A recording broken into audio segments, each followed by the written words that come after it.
Welcome to Ray's Music Reviews, a part of the Go Home Heat production. Today we are joined with KP and... Hello. And your host, me. That's right. Today we are doing Run the Jewels 4. We are going to be doing a bit of a departure from our other stuff. With our other stuff, we usually do classic albums. Today, we are doing more modern reviews. This album came out last year, and I know it's really weird to say last year, because 2020. Because it feels like 2 weeks, but also 2 years ago. Long year. Been a long year for sure. There it was. It was a long, but it was also a short year. Very strange. Yeah, absolutely. Yeah. Run the Jewels. The Jewels, fourth album from Run the the band. Jewels are a hip-hop duo. Supergroup. By... it's two people. Two people isn't a group. By... the people in the group are Killer Mike. He did a little off thing like when Outkast were big, and ELP, hip hop underground legend. And Brooklyn rapper, producer, legend. Okay. Last year they gave us their most critically acclaimed album yet. Weirdly enough, their fans' favorite is the second inclusion, Run the Jewels 2. Jared wanted me to make sure that we told the world. Jared is here on most of our musical podcasts. Yeah. He wanted to be sure that the world knew he likes 2 better than 4. Although, like most of the world, they don't, correct me if I'm wrong, they don't have a critically not acclaimed record. People like what they've done. Yeah, they haven't really come out with an album that's stinker. Even below, like... that their albums are loved. They are a beloved hip hop group. Certainly, at least one of the most beloved of the past decade. And they're given their right, they're phenomenal. They're really political. The production is great. So let's get into the album. Bangers, as they say. The kids say that, don't they? You could this thing slaps. Say that. You could say that, but I think there's more stuff underneath, especially with the lyrical content, because they are a very political group. So it slaps. I think wouldn't wrap there's it up. more beyond the just how good it sounds. It's not just fun. No, it's not. It's more than that. And it came out in a very needed time. This came out like right after all the stuff was going down. You know the stuff. The COVID stuff? No, right after George Floyd. Yeah, the George Floyd situation, which really makes this album a lot more needed. Well, they were addressing that content throughout. Yeah, it's insane. Let's just get further into the album. What did we feel about the opener, which was Yankee and the Brave? You know why it's Yankee and the Brave, don't you? Because they're from Brooklyn. One guy's from Brooklyn. The other guy's from Atlanta. The Atlanta Braves. The New York Yankees. Yeah. It can always be tied back to the games we play. Right? And I feel like this was a really good way to open the album. It's fantastic. Right? Yes. Yeah. I feel like it just gets you directly in the mood. Oh, dude, yeah. To listen to this. And I feel like... It also lets you know that the listen is going to be fun, rhythmic, but important content. Yes, and I would say, and going deeper into the album, I think the part where it gets a lot less just fun and a lot more politically charged, there's a distinct line in Walking in the Snow. Yes. Where right. everything kind of gets a lot more tonally serious and darker, especially... and after that, Just, with Pharrell Williams and Zach De La Rocha of Rage Against the Machine fame. Frequent collab orator. Frequent, I mean, he's been on their biggest song. It's crazy that they got both Pharrell and Zach on the same song. That's kind of star-studded. Yes. Yeah, and it's always good to hear Zach back. The guy is a force of nature. Yeah, I don't know if I'd call him The sound of aggression. Absolutely. I don't know if I'd call him a rapper straight up. He's more a screamer. Right. And especially the content on Just with the what's the line? Look at all these slave masters posing on your dollar. Yes. It's so imposing. Absolutely. Having that as the hook. Yeah, absolutely. And then when he screams it out, it to heighten the fact that it's the hook makes it even better, right? Yeah, this album, if you didn't know, fairly liberal. Right. Well, and two though, he when he's screaming, look at all these slave masters posing on your dollar, that he's literally been screaming this since 1991. I mean, he has an entire career and a Hall of Fame band based around these concepts that he's addressing in his part of this portion of this track. So there's a legitimacy there in his emotion. It also brings legitimacy to the album. Of course, because he's the voice of it. Yeah. Of that political fierceness. Yes. Even though his generations. Even though Killer Mike and them have been having this political forcefulness for their entire career. Yeah. Actually, when things went crazy in Atlanta, Killer Mike was one of the people they had come speak to tell people to cool out, and like he doesn't just do records. He's been an activist and tell people, hey, chill out, go home. We'll figure it out, the correct way to go about it, that kind of thing. He's a force and an important speaker, period. And when we say this, we are not taking back ELP's production. Because it is arguably top of his game production. Absolutely. Especially in the one thing that always sticks out to me is the saxophone in the last song, where it's almost like the landscapes, the ground below, that it is building with all of this, and the atmosphere it's creating is incredible. Absolutely. And so just how did we feel about the closer? We already talked about it was a few words for the firing squad, Radiation. Right. It's phenomenal. Yes? Go ahead, I'm listening. And one thing that lyrically stands out to me as well, as we brought up the fact that this happened directly after the George Floyd murders, the tragic, and Killer Mike brings up the line, "I can't breathe," but that was for a completely different thing. But because a similar scenario, a very similar scenario, right? And it's again, we talked about on like the System of a Down episode. These issues don't stop. No, and they really should. And looking back on it, dear God, I like America was in such, and it's still in a very, very tough time now. Yeah, you ain't lying. But I think just how scared we all were at that time, this album was so needed. Yeah. So desperately needed. Yeah, I think it's scary right now, too. I feel like all of this stuff and all of the political lyrics and everything come together incredibly. What is our favorite tracks? That's hard.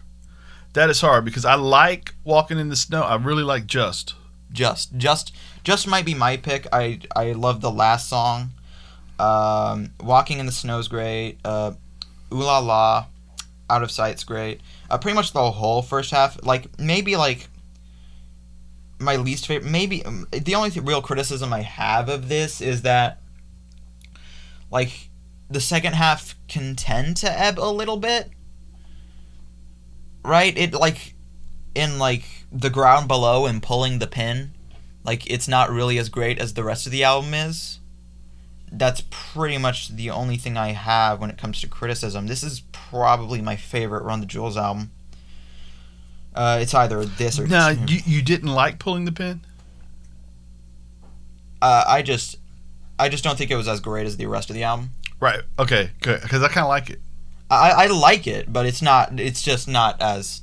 I hear you. I hear you. Now, Holy Kalama. Yeah, just call it that. Okay. You like that one? Yeah. I like all of them. I at least like all of them. Like, there's no bad song here. Like, but maybe like the second half may have like 1 minute of one song that ebbs.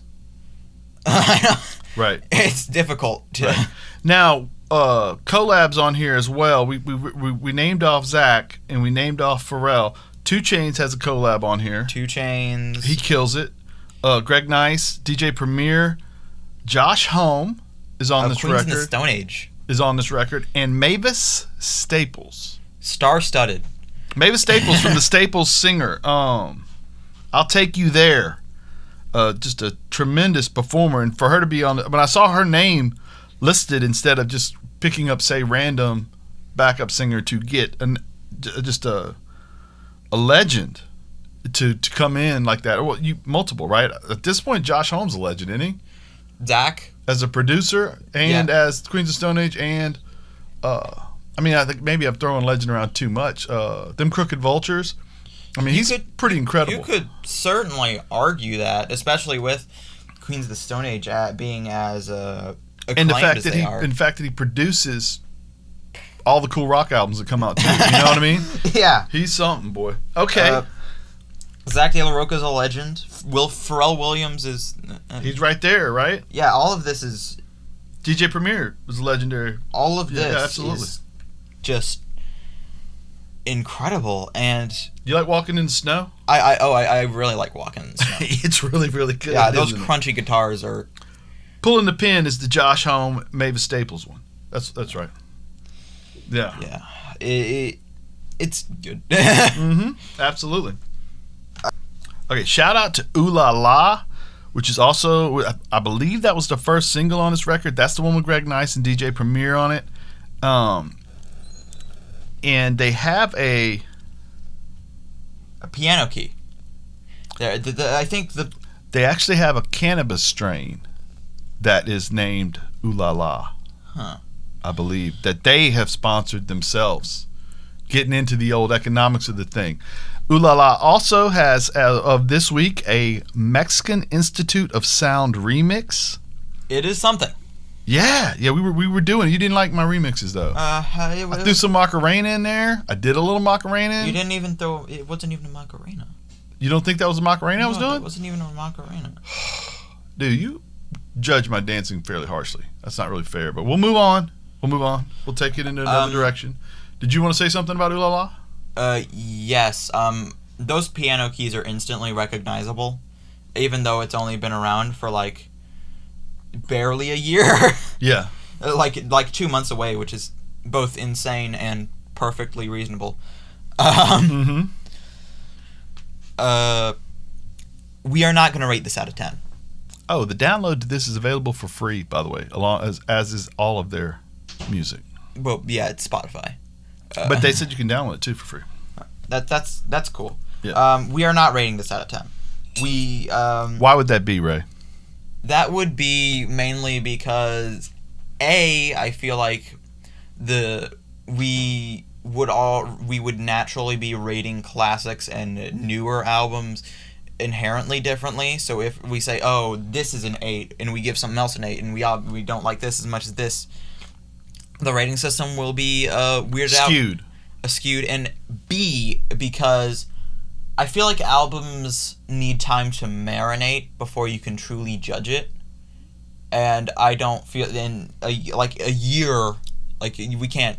Because this is a knee-jerk reaction, because it's a fairly young record, you don't feel like it's fair to rate it against Pet Sounds. No, it's absolutely not. It's right. Like, you can't say, oh, wow, this is great. You can say this is a really good album, this is really good, I feel like this is going to be great, but I think rating this out of 10 would be, at least fairly early on, a bit much. Right.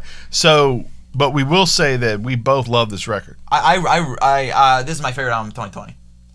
You ranked it that last week. Yeah. I think I had it a 4 or 5 or 5 or 6 or something like that. I think this is the best album of 2020 just because of its content. Right. If I was younger, I probably would have rated it higher. But I'm an old person. I'm what do you call me? Ancient? I Is don't that the call term? you ancient. I think you do. I've never called you ancient. Under your breath as you walk away? No. Sometimes. Okay. No. Let's get on to something else. What'd you listen to this week, brother? This week I mainly listened to this. I didn't listen to all that much this week. I mean, I did listen to Money Store, which is great.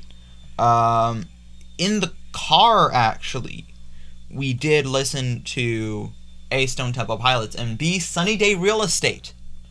Let's get into Sunny Day Real Estate just quickly. Now, we went to Revolver Records on 12th.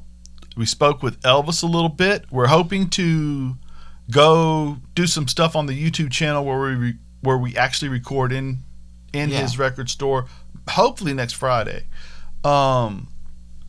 Don't hold us to that, but hopefully. And then hopefully we'll put it up on the YouTube channel soon thereafter. Yeah.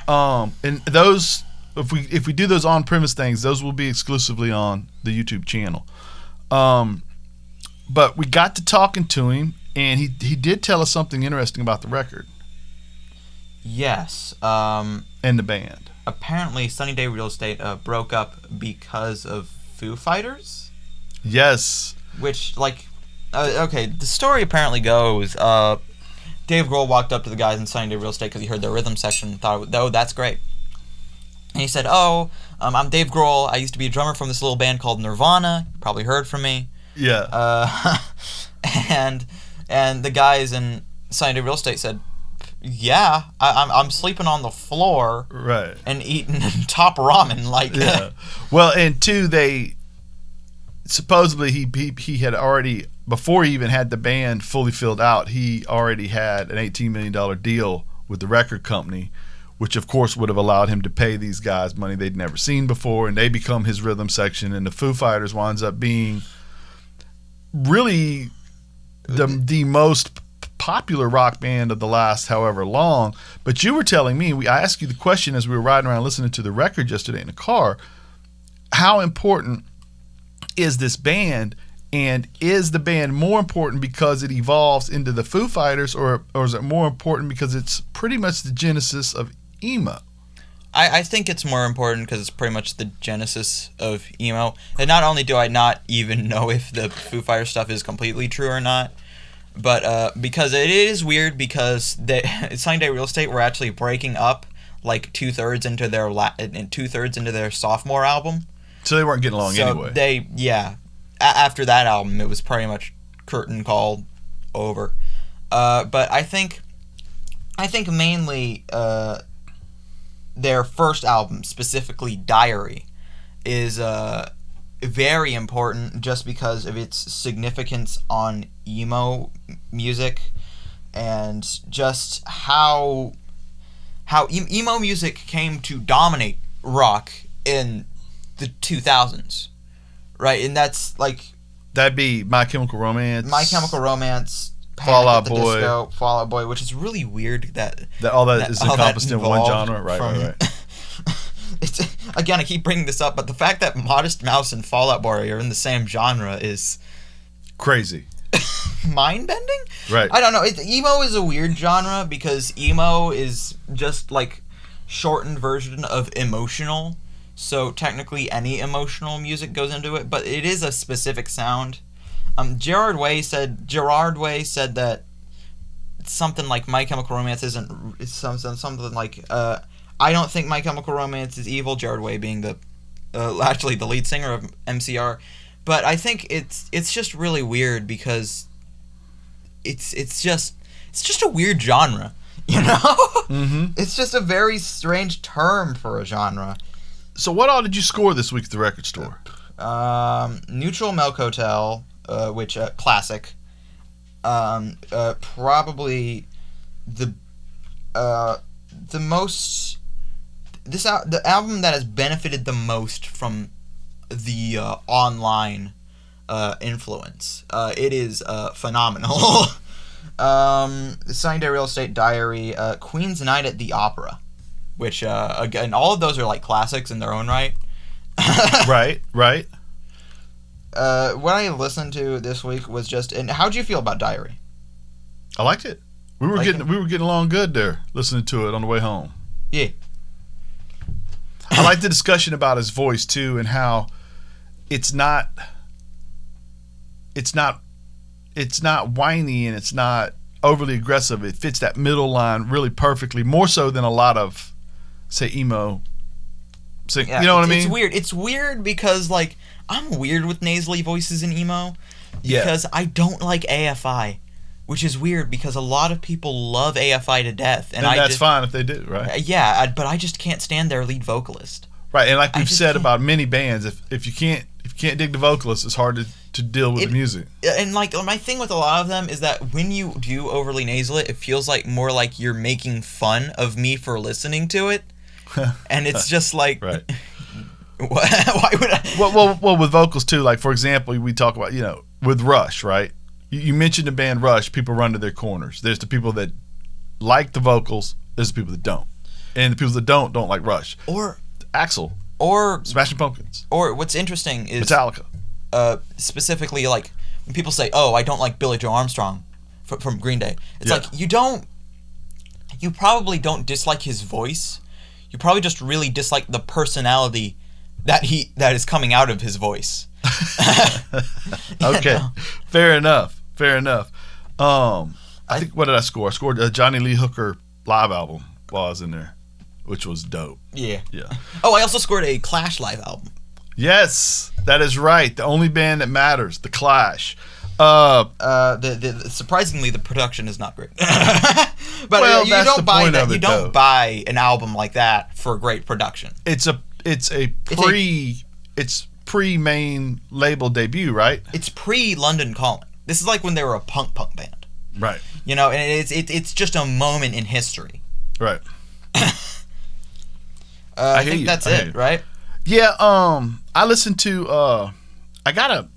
This friend of mine named Yoletta sent me a link to a podcast called 1619 by the New York Times, in specifically episode 3, and it was fascinating to me. It was about the birth of American music, and the content of that podcast sent me into Sam Cooke territory, which then sent me into Otis Redding territory, which sent me into Bob Dylan territory, and Mavis Staples.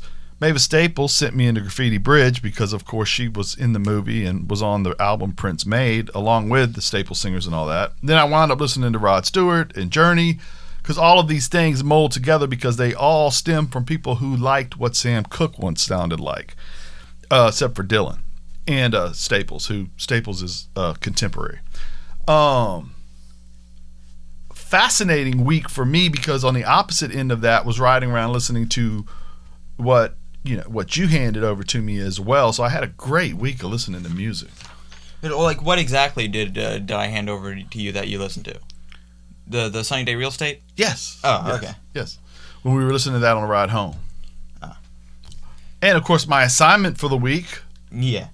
RTJ4. I think that's a wrap. I think it is a wrap. You want to sign us out? This has been Ray's Musical Reviews, a Go Home Heat production. Copyright 2021. Go home. Thank you for listening. Gin Project. Click around. Find you something you want to buy. They've been helping us out. Yeah. Yeah.